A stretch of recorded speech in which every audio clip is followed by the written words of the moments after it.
Hello dear students, I am your Hindi teacher present here again with new topic. So today we are going to learn Hindi. तो चलिए आज हम हिंदी में सोना इस पाठ का अध्ययन करते हैं। इस पाठ की लेखिका का नाम है महादेवी वर्मा। अब महादेवी वर्मा बताती है कि सोना की आज अचानक स्मृति होने का कारण मेरे परिचित स्वर्गीय डॉक्टर धीरेन्द्र नाथ बसु की पौत्री सुस्मिता ने लिखा है। गत वर्ष अपने पड़ोसी से मुझे एक हिरण मिला था। बीते कुछ महीनों में हम उसे बहुत स्नेह करने लगे हैं, परंतु अब मैं अनुभव करती हूँ कि सघन जंगल से संबंध होने के कारण तथा बड़े हो जाने के कारण उसे घूमने के लिए अधिक विस्तृत स्थान चाहिए। क्या कृपया करके आप उसे स्वीकार करेंगे? मैं सचमुच आपकी बहुत आभारी होंगी। तो ऐसा महादेवी वर्मा को आग्रह किया जाता है। तो अचानक उन्होंने सोचा था कि वो कभी भी हिरण नहीं पालेंगी। तो जैसे उन्हें यह पत्र मिलता है तो उन्हें अचानक सोना का स्मरण याद आता है और वो सोना को याद करने लगती है और वह कहती है कि सोना नाम की जो हिरण उनके पास थी उसने अपनी शैशवावस्था तक के पार नहीं की थी और वो उनके घर में तब आई थी। इसमें यह बताया गया है कि वह जंगल में अपने माँ के साथ रहती थी। तब वह बहुत छोटी थी। जब जंगल में शिकारियों का आतंक हुआ तब सारे हिरण भाग निकले। मतलब शिकारी की आने की आहट सुनकर सारे हिरण वहाँ से भाग निकले। लेकिन सोना इतनी छोटी थी कि उसकी माँ उसे छोड़कर नहीं भाग पाई और उसकी मृत्यु हो गई। तो शिकारी सोना की माँ के साथ उसे भी उठा के ले आए।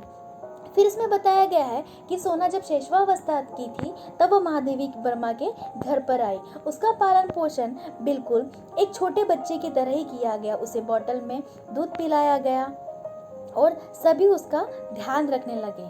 फिर धीरे धीरे सोना बड़ी हो गई और बड़ी होकर वह खेल कूदने लगी। इसमें यह भी बताया गया है कि जब सोना उनके घर में आई थी तो उनके घर के जो भी बिल्ली कुत्ते अर्थात हेमंत, बसंत और फ्लोरा थे वो उनसे रुष्ट हुए। किससे रुष्ट हुए? सोना से। परंतु फिर धीरे धीरे वो उनके साथ रमने लगे। अब सोना घर की सबकी चहेती बन गई। जब भी महादेवी माँ कोई भी काम करती तो सोना उनके पास चली जाती। जैसे ही वो अपने रूम में सोने जाती तो सोना उन्हीं के रूम पर नीचे बैठकर विश्रांति करती। तो सोना को महादेवी वर्मा के आसपास या साथ में रहना बहुत पसंद आने लगा। इसमें ये बताया गया है सोना बड़ी हो गई और वहीं पर एक छात्रावास भी हुआ करता था जहाँ पर बच्चे रहा करते थे। तो सोना बच्चों के साथ भी बहुत अच्छे तरीके से खेलती थी और उनके साथ भी वह क्या हो जाती थी, रम जाती थी।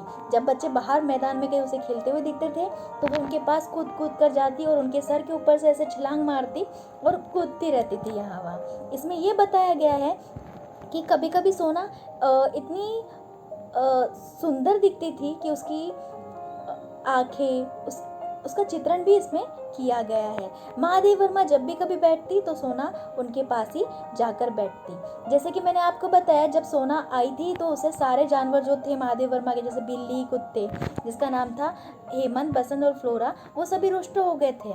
लेकिन धीरे धीरे सोना के साथ उनकी पहचान हो गई और वो सभी मिलकर खेलने लगे। वर्ष भर बीत जाने पर सोना हिरण शावक से हिरणी में परिवर्तित होने लगी। उसके शरीर के पीताम्बरों ताम्रवर्णीय झलक देने लगे। टांग आदि सुडौल और खुरों के कालेपन में चमक आ गई। आंखों के चारों ओर खींची कज्जल कोर में नीचे गोलक और दृष्टि ऐसी लगती थी मानो विद्युत से चमक रही हो।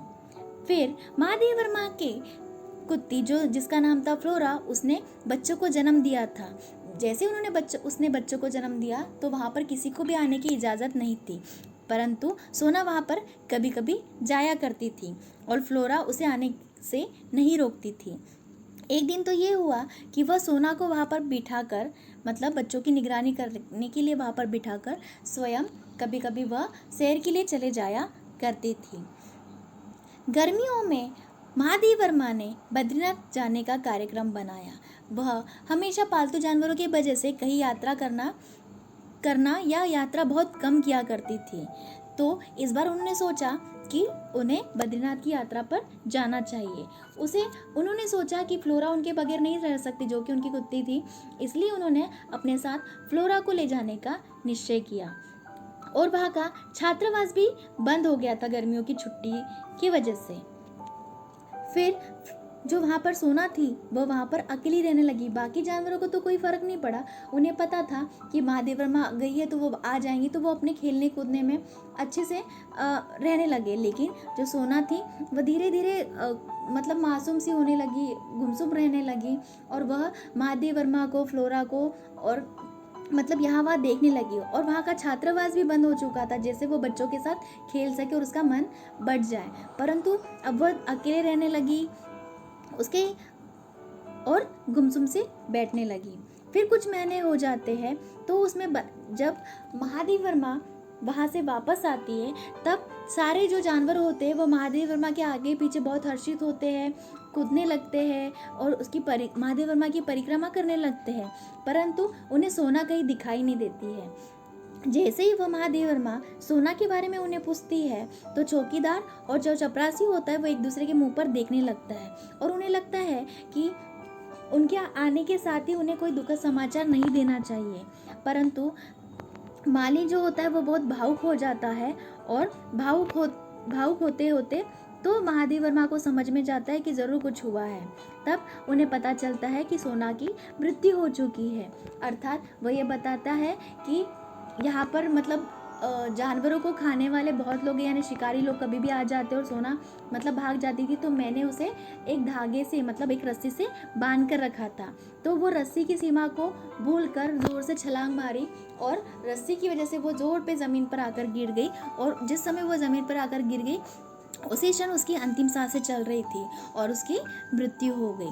तो इस तरह इस पार्ट में बताया गया है कि कैसे महादेव वर्मा को सोना की याद आ जाती है, और वह सोचती है कि अब इसके बाद वो कभी हिरण नहीं पालेंगे, किंतु उन्हें फिर से अब हिरण सुस्मिता के पत्र लिखने पर अब वह सोच रही है कि उन्हें फिर से अब हिरण को पालना पड़ेगा। यह इस पार्ट में बताया गया है। नमस्कार।